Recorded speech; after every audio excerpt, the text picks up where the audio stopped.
नमस्ते Vijeet ji, thank you for joining us today again second session के लिए। हमारा जो पिछली बार सेशन रह गया था, जहाँ पे खत्म हुआ था गांधी जी पे, उसके आगे मैं बात करना चाह रहा हूँ। बट उस पे बात करने से पहले कहीं ना कहीं इसकी कड़ियां आज जो बांग्लादेश में हो रहा है उससे जोड़ना भी जरूरी है, क्योंकि जो हमारा सेकंड पार्ट है वो लार्जली बांग्लादेश या कहूंगा मैं ग्रेटर बंगाल से रिलेटेड है। जो बांग्लादेश में आज वायलेंस देखा जा रहा है वो ग्रेटर बंगाल से 1947 से पहले ही स्टार्ट हुआ था ऑलमोस्ट।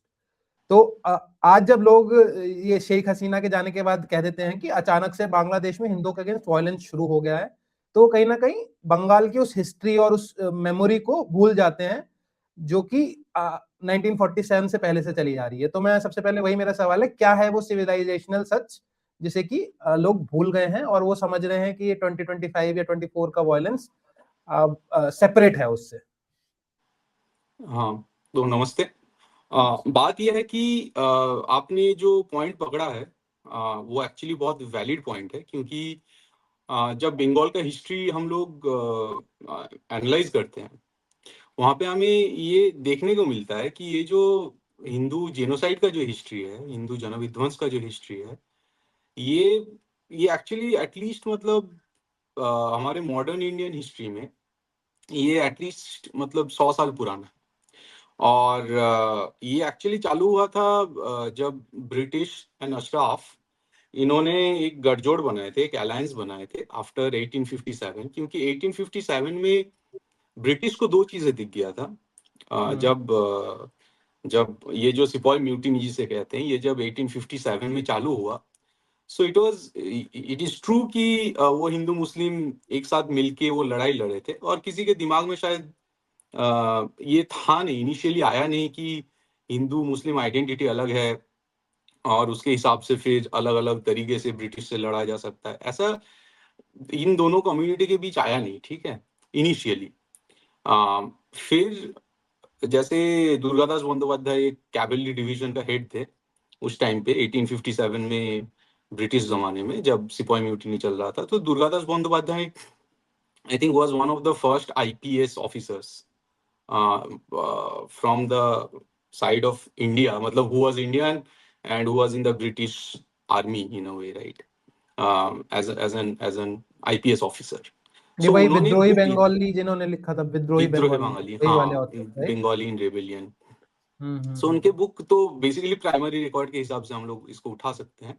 तो उन्होंने ये लिखा है कि इनिशियली तो ये चल वो नहीं रहा था, मतलब हिंदू मुस्लिम दोनों मिलके ही ये लड़ाई चालू किए थे, बट फिर मुस्लिम जो अशराफ थे उनके दिमाग में आया कि हमें जो इस्लामिक स्टेट एस्टेब्लिश करना है, बेसिकली जिन्हें वो बोल रहे थे मुगलिया सल्तनत जो है, इसलिए रोहिलखंड जैसे जगह थे वहां पे इन्होंने फिर जजिया वापस लाए।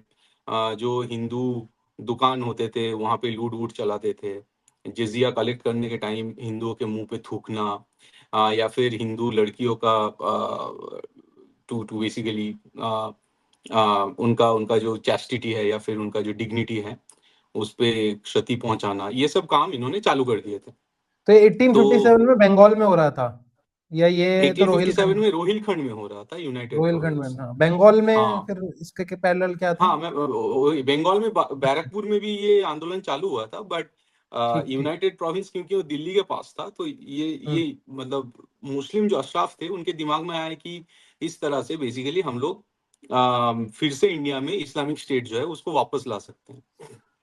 तो ठीक है। फिर हिंदुओं के दिमाग में क्या है, हिंदुओं सोचे कि यार इसके हिसाब से तो जो ब्रिटिश जो साम्राज्य था वो तो हमारे लिए कोट अनकोट राम राज्य था। This is what Durgadas Bandopadhyay has written. ये जब हुआ फिर Hindu got a little bit dissuaded about this whole 1857 sipahi mutiny. तो इससे फिर तो सिपाही म्यूटिनी खत्म हो गया, British were sort of able to extinguish this whole fire of rebellion in the spirit of in the heart of all Indians, right? लेकिन उनको दो चीज नजर में आया। एक है कि अगर जो जो मुस्लिम्स हैं, जो आम मुस्लिम्स हैं, they can be controlled by the ashraf, the so called upper caste Muslims who are at मतलब 10% of India's population, 5 to 10% of India's population. They can be controlled by Ashrafs, the armed Pasmanda Muslims, and this armed Pasmanda Muslims, they have a nuisance value. Okay. British detected that. British also detected कि हिंदुओं का कोई political unity नहीं है, point one, and Muslims have stoutness of their heart, वो बुजदिल नहीं है हिंदुओं की तरह. So this is I am quoting from W.W. Hunter, the fate of Indian Musalmans, are they bound to rebel against the queen. तो 1871 में ये बुक लिखा गया था. वहां पे इन्होंने नोटिस किया था कि हिंदुओं का पॉलिटिकल यूनिटी नहीं है, हिंदुओं का practical sense of political governance ये नहीं है, और मुस्लिम जो है वो हिंदुओं की तरह कोट अनकोट बुजदिल नहीं है. I am not saying this is what British found, this is how they started to create the narrative.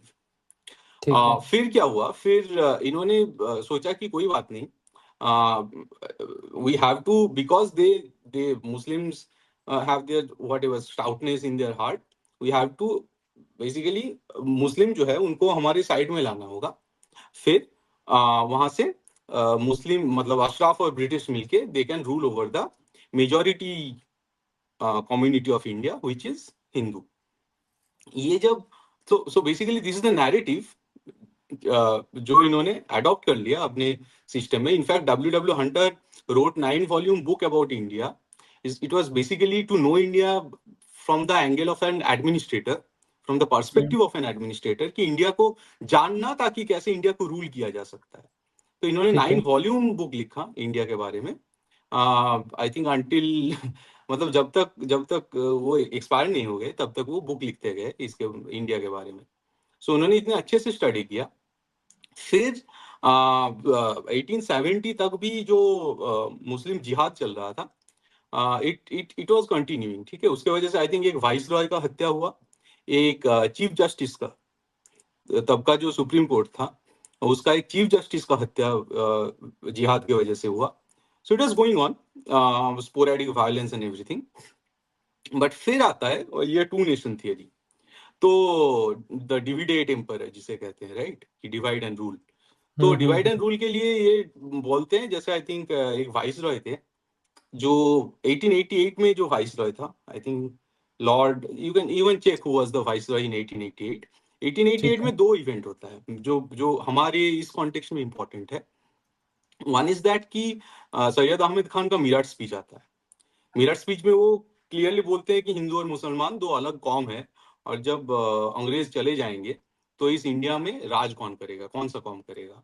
अगर डेमोक्रेसी आता है तो ऑब्वियसली वो राज तो ब्रिटिश वो हिंदुओं के हाथ चला जाएगा. ये तो किसने कहा था? सो 1888 मीरठ स्पीच सैयद अहमद खान. अच्छा, मीरठ स्पीच सैयद अहमद खान. हाँ, हाँ. लॉर्ड्स लैंसडाउन आ रहे हैं वो, तो देख मैंने लेना. सर्च करा. सो 1888 में हाँ थोड़ा चेक कर लेना. तो उसका जो तब का जो वाइस रॉय था, उन्होंने फिर बोले थे कि उन्होंने मतलब इन्हें वेरी सटल हुए, उन्होंने टू नेशन थियरी वाला जो टर्म था वो इन्होंने प्रपोज कर दिया.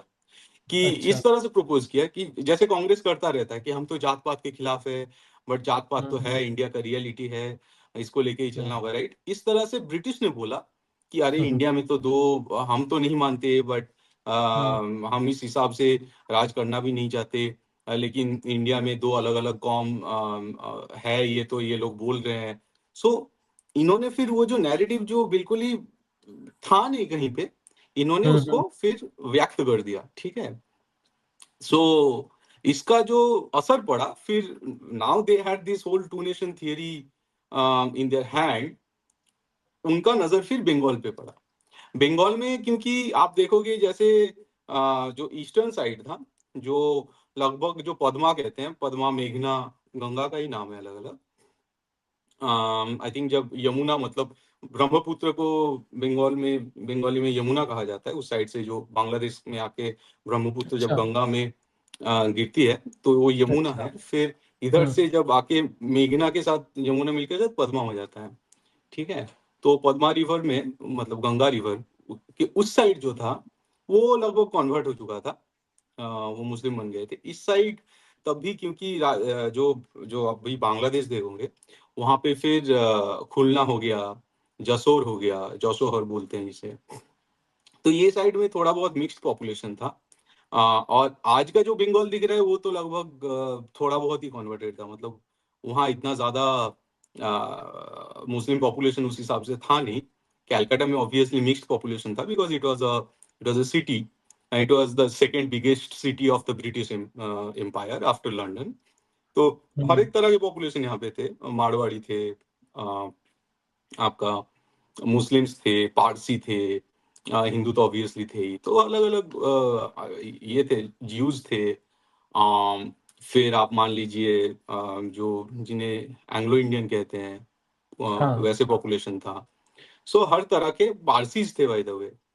एनीवे, तो ये तो बेसिकली अभी का जो वेस्ट बंगाल है वहां पे तो ठीक ठाक डेमोग्राफी था।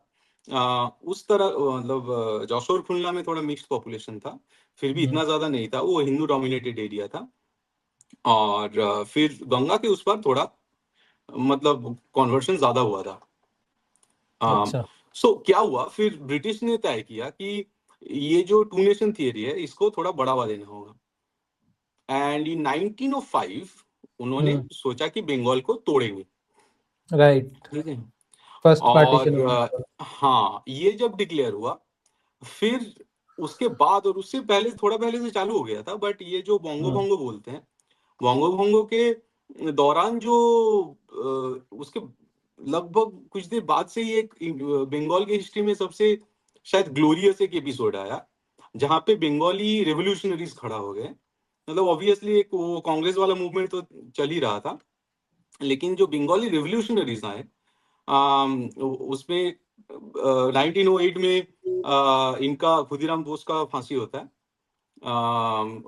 तब वो 19 साल का था, 18-19 अच्छा। साल का होगा, क्योंकि Khudiram Bose was born in 1889। ठीक है। हाँ, और 1908 में पहला शहीद माना जाता है जो बंगाल का या है ना, जिनका जिनका वीर गति मिला था, फांसी हुआ था जिनका, खुदीराम बोस एंड प्रफुल्ल चाकी। उसके अच्छा। बाद उस टाइम पे जो अरविंदो घोष थे, तब तो वो ऋषि अरविंदो नहीं बने थे।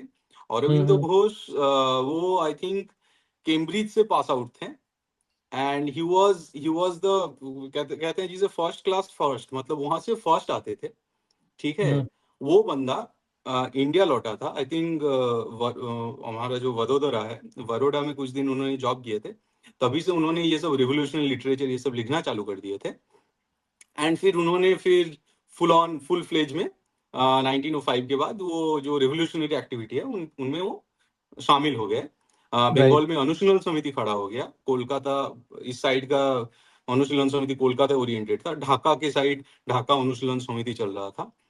ऐसे ऐसे रिवोल्यूशनरी न्यूज़पेपर पब्लिश होने लगे, युगांतर, वंदे मातरम। ठीक है। और उसका जो असर पड़ा, मतलब पूरा आप देखोगे उस टाइम पे बिल्कुल ही जो रेवोल्यूशनरीज होते थे उनके एक हाथ में पिस्तौल होता था, दूसरे हाथ में गीता होता था। ठीक है। और बिल्कुल ही इट वाज लाइक, जिसे कहते हैं हिंदुत्व, अगर कहते हो इसे, हिंदुत्व बेस्ड जो रेवोल्यूशन है वो बंगाल में देखने को मिला। और वहां पे फिर आप पढ़ोगे बाघा जतीन, जतींद्रनाथ मुखोपाध्याय, जो जो बाहर से, मतलब वो लगभग सक्सेसफुल हो ही गए थे।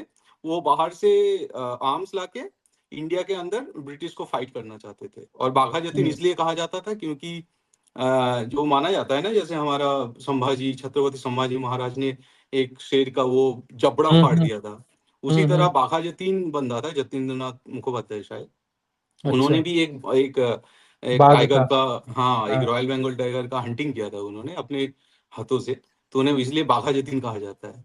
तो बाघा जतीन फिर वो आर्म्स लाना चाहते थे, लेकिन वो उड़ीसा के एक बालासोर है शायद, बूढ़ीवालाम कहते हैं उस जगह को, तो वहां पे ब्रिटिश ने बिल्कुल लास्ट मोमेंट में पकड़ लिया था। और फिर बाघा जतीन का भी उनको भी उनका हत्या हो गया, मतलब एक जंग में वो शहीद हो गए। अच्छा, आर्म्स आ तो गए थे आर्म्स वैसे कि नहीं, आर्म्स को ब्रिटिश ने अटका दिया पकड़ गया लिए? था पोर्ट में, हाँ। अच्छा। वो हो जाता तो ब्रिटिश भी कहते हैं कि मतलब फिर रोकना मुश्किल हो जाता यहाँ पे, फिर जो अच्छा, इतने कारनामा सारे चालू हो आर्म्स थे। जाता। हाँ। तो वो तो एक फेलियर था अपना जो रेवोल्यूशनरी एक्टिविटीज था। और फिर ये चलता रहा, ये 1930s तक आप देखोगे, राइटर्स बिल्डिंग में अटैक किया। तो ये सब बिलो प्रीएम्प्ट कर लिया था क्या ब्रिटिश ने, जो उन्होंने 1905 उनका में उनके ही? पास हाँ, उनके पास वो। इंटेल था जो बेसिकली बेसिकली यही जो इनके जो रेवोल्यूशनरी पार्टीज थे वहां पे कुछ कुछ बंदे थे, वहां से इनको इंटेल मिला था। और फिर अलीपुर बम जैसे काकोरी षड्यंत्र के लिए भगत सिंह इनको शायद नहीं, इनको बट पकड़ा गया था। 1905 में क्यों स्टार्ट कर दिया था ये उन्होंने पार्टी? 1905 के बाद I am telling till 1930s, जहां पे ये पूरा हाँ हाँ, रेवोल्यूशनरी एक्टिविटीज एक पैरेलली चला था। तो आ, 1905 की वजह से मतलब रेवोल्यूशनरी एक्टिविटीज में ज्यादा स्पार्क आया कि हाँ वाइस वर्सा था? एग्जैक्टली कि बंगाल तोड़ना चाहते हैं, तो उसके वजह अच्छा, से एक बड़ा स्पार्क आया था। क्योंकि जैसे ऐसे कोई फिजिकल इवेंट करते हो तो वो लोगों को दिख जाता है कि हमें राइट तोड़ने की राइट। कोशिश किया जा रहा है, और फिर जो रेवोल्यूशन है उसको भी एक नैरेटिव मिल जाता है। और काफी सारे अलीपुर बोमा मामला जिसे कहते हैं, अलीपुर बोमा मामला में एक्चुअली अरविंदो को पकड़ा गया था, ठीक है। उनको अरेस्ट कर लिया गया था। और ये कहा जाता है कि जैसे मैंने बताया कि वो फर्स्ट क्लास फर्स्ट थे आई थिंक कैम्ब्रिज में, तो वो फिर अपने जो कॉन्विक्ट के बॉक्स में खड़े थे, और उनके जो जज थे वो सेकंड था, मतलब ही वाज द फर्स्ट अच्छा, boy and the second boy was the जज। ठीक फ्रॉम है, द तो सेम दिस वाज, बैच। हाँ, just imagine that that tension in the court, right, कि जहाँ पे एक ब्रिटिश बंदा जो सेकंड आया है वो जज बन के बैठा है, और जो फर्स्ट आया था वो एक रेवोल्यूशनरी है, राइट। तो दीज आर सच, मतलब क्या बोलते हैं, स्पाइन चिलिंग भी कहते हो, इंस्पायरिंग कौन सा मोमेंट। ईयर है ये? मैं आई सर्च अबाउट इट। आप देखो अलीपुर बोमा मामला एक बार चेक कर लेना, ठीक है, अलीपुर बॉम्ब कॉन्स्पिरेसी शायद इंग्लिश में इसको कहा जाएगा। ठीक है। तो और ये लड़े थे चित्तरंजन दास, जो बाद में कलकत्ता के मेयर हुए थे। जी जी। और फिर अलीपुर बोमा मामला में इनको तो छोड़ दिया गया। उसके बाद जो अरविंदो घोष था वो ऋषि अरविंदो हो गए। ठीक है, उसके बाद वो उधर चले गए Pondicherry, and he became Rishi Aurobindo. He started to see कि अगर हमें तो इंडिपेंडेंस आज या कल मिल ही जाएगा, मैं जो कर चुका हूँ उसका तो असर रहेगा, बट जब जब इंडिया इंडिपेंडेंट होगा तब उसके किस बाद तरह क्या? से हम लोग एक शासन तंत्र बनाएंगे, तब उन्होंने उसके बाद एक उत्तर भारत स्पीच आया जहाँ पे उन्होंने बोले थे कि देश का जो धर्म है वो, भारत का जो धर्म है वो सनातन धर्म है बेसिकली। तो उसके बेसिस पे फिर उन्होंने अपना लिटरेचर क्रिएट करना चालू किया। सो वहां से जो, जिसे हम लोग हिंदुत्व बोलते हैं कि हिंदुत्व लिटरेचर, तो उसका एक हिसाब से जो फाउंडिंग फादर है वो अरविंदो घोष ही है। ठीक है, फिर सावरकर का जो हिस्टोरिकल कॉन्शियसनेस बेस्ड जो हिंदुत्व का नैरेटिव आया, it was sort of Hegelian approach to Hindutva. But again ये ऑब्वियसली फाउंडेशनल लिटरेचर है सावरकर जी का। तो ये जो पूरा जो एक चला, एक पैरेलल जो मूवमेंट चला, it was a very glorious movement. यहाँ पे उस हिसाब से it was about the protection of the right and protection of all kind of rights of the native people, और ये लोग इसलिए लड़ रहे थे, राइट। लेकिन आप देखोगे कि ये जब ब्रिटिश को दिख गया कि जिस हिसाब से ये रेवोल्यूशनरी एक्टिविटीज चल रहा है, तो शायद उस टाइम पे इन्होंने डिसाइड कर लिए होंगे कि हम लोग जब छोड़ के जाएंगे तब यहाँ पे एक बखेड़ा खड़ा करके जाना होगा। क्योंकि इंडिया, ये लोग खुद ही लिखते हैं, आई थिंक एम टाइटस का एक बुक है इंडियन मुसलमान, और इंडियन मुसलमान या इंडियन इस्लाम, आप चेक कर लेना। वहां पे बोलते हैं कि Indian Muslims are as diverse as Indian Hindus. Memon community है जो राम राम बोलते हैं, जो त्रिदेव की पूजा करते हैं। Memon community was the vegetarian community although they were Muslims. Right. ये जो यहाँ पे इंडियन मुस्लिम है वो मंदिरों का देखभाल करते हैं, उनके मंदिर होते थे मुसलमानों के।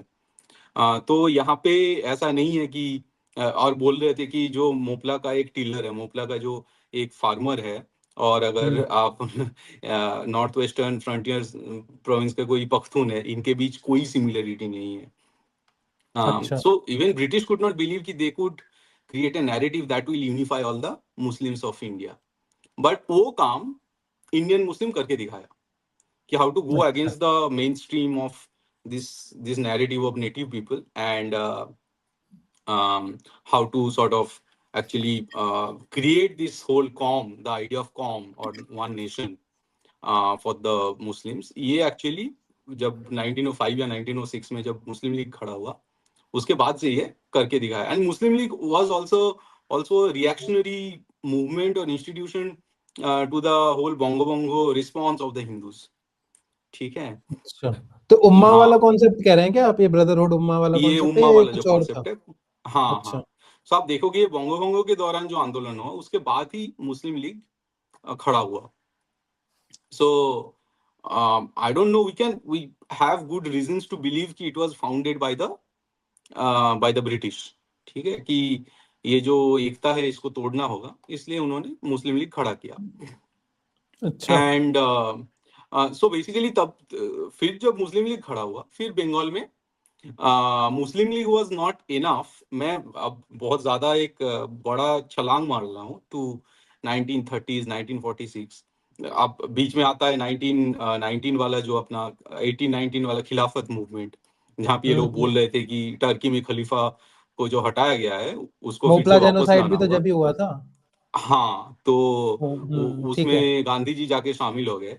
हाँ और फिर हाँ, इनको फिर बढ़ावा मिल गया।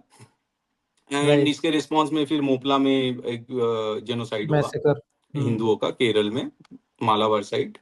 केरल में हुआ, और ये सबसे बड़ा स्केल का था इसलिए हमें पता चला है। बाकी बहुत सारे बहुत सारे जेनोसाइड थे। हुए थे जो Pakistan side, north western frontier province है, वहां पे भी काफी सारे हिंदू रहते थे।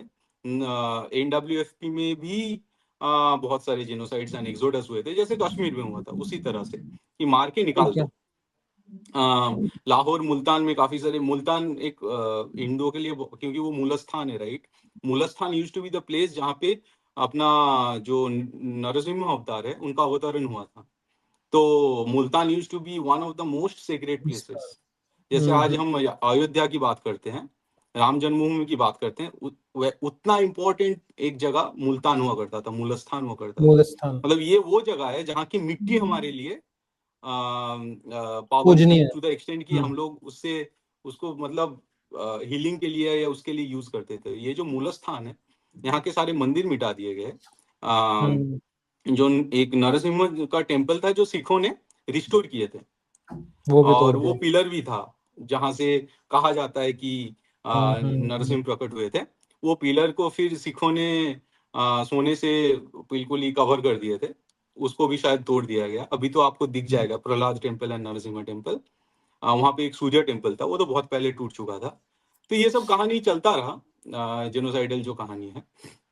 19 अब हम लोग आ रहे हैं कि 1937 38 में जब कांग्रेस ने एक अपना मिनिस्ट्री बनाए थे, वहां से जो इन लोगों ने जब रिजाइन कर दिया, वो जब टूट गया मिनिस्ट्री, फिर मुस्लिम लीग को एक जगह मिल गया। ठीक है, हम्म, ये इलेक्शन लड़ना, मुसलमानों को इकट्ठा करना। और फिर उसके बाद 1946 आता है, और 1946 में जो डायरेक्ट एक्शन आ, में। नहीं, तो बेसिकली 1946 के अराउंड उस टाइम पे बंगाल में जो था, बंगाल में अपना इनका राज था, मुस्लिम लीग का राज था। मुस्लिम लीग का, वो राइट। हाँ, वो ऑलरेडी पावर में आ चुके थे। और हम लोग फिर ये बात कर रहे हैं उसी दौरान जो जो जो चीज हुआ था 1946 में, जो घटनाएं हुए थे। हाँ, तो उसके बारे में आई थिंक हमें बात करना चाहिए।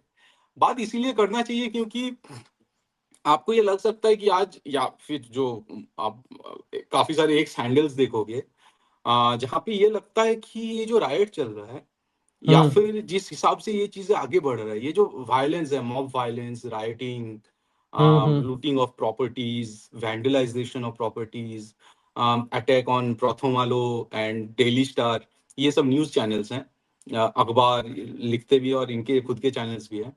इन पे हमला, आपको लग सकता है कि दीज आर वेरी स्पोरेडिक, इनमें कोई पैटर्न नहीं है, ये बस एक हम्म, मैडनेस है। ठीक है, right. But just to convince you कि there is a method behind this madness, ये बहुत कैलकुलेटेड वे में एक के बाद एक किया जाता है to establish something. Something means some supremacist ideology. वो एक देश में हो सकता है, एक लोकल रीजन में हो सकता है, वो यूपी में हो सकता है in the form of state government. ठीक है, वो अभी जैसे हमारे बांग्लादेश में हो सकता है, कोलकाता में हो सकता है, राइट, वो वो बाद मेरा में एक्चुअली जाके। क्वेश्चन भी था, सॉरी टू इंटरप्ट। वही क्वेश्चन पे आते हैं जो आप कह रहे थे कि हमें 46 47 की बात करनी चाहिए। वही मेरा एक फर्दर क्वेश्चन भी था कि जो 1920 से जो जेनोसाइड स्टार्ट हुआ, जो पैटर्न स्टार्ट हुआ जो मूल स्थान वाला, और उससे पहले भी हुआ, बट 1920 से एक नया पैटर्न स्टार्ट हुआ जब खिलाफत वाला, वो 46-47 तक चला, I think direct action day में भी चला, नोआखली में भी चला, लेकिन राइट उसके बाद कहीं ना कहीं ये पैटर्न चेंज होके इंस्टीट्यूशनल बन गया, जैसे कि अब आप बात कर रहे हैं कि चाहे वो यूपी में गवर्नमेंट की फॉर्म में हो, चाहे बांग्लादेश में एग्जैक्टली गवर्नमेंट की फॉर्म में हो, तो हमें उस शिफ्ट के बारे में बात करनी चाहिए। I also strongly believe. तो हाँ, प्लीज आप उस पर और थोड़ा बताइए कि कैसे ये शिफ्ट हुआ जिस पे आप बात कर रहे थे, उसके आगे ही please answer this question as well. Right. So basically आप देखोगे कि कोई भी अगर कोई इंडिया को एक डेवलप्ड नेशन, एक डेवलप्ड सिविलाइजेशन माना जाता था। ये मैं नहीं कह रहा हूँ, आप अगर 1800s के काफी सारे वेस्टर्न लिटरेचर पढ़ोगे, आपको तब दिख जाएगा how passionate they are about exploring different aspect of the Indic civilization और right so to say the Bharatiya sabhyata. उनको जब ये भारतीय लिटरेचर के ये जब संस्पर्श जिसे कहते हैं, इसके इसके ये जब पता चला इन्हें,